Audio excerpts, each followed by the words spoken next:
In today's video, I am going to teach you how to create a new project account in Zoho Projects.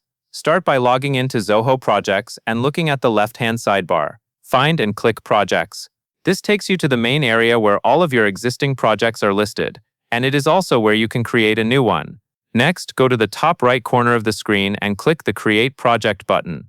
A new window or form will open where you will enter the key details for your project. Take your time here because these settings help determine how your project is organized from the very beginning.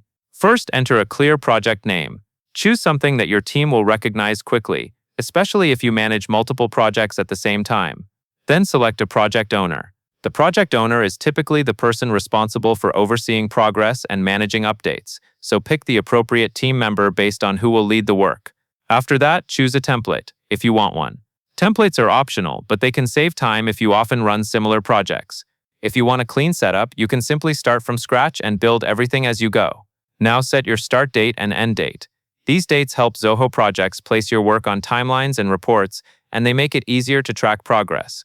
If you are unsure of the exact end date, choose your best estimate for now and adjust it later if needed.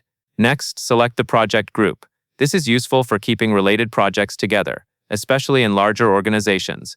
Then add a description. Keep it simple and specific, such as the project goal, the main deliverables, or any keynotes your team should know. Finally, set the billing method. For example, you might choose staff hours if you bill based on time spent, or fixed cost if the project has a set price.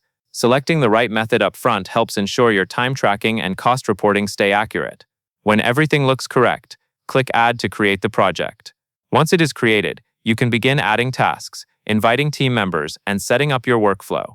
And that is all there is to it.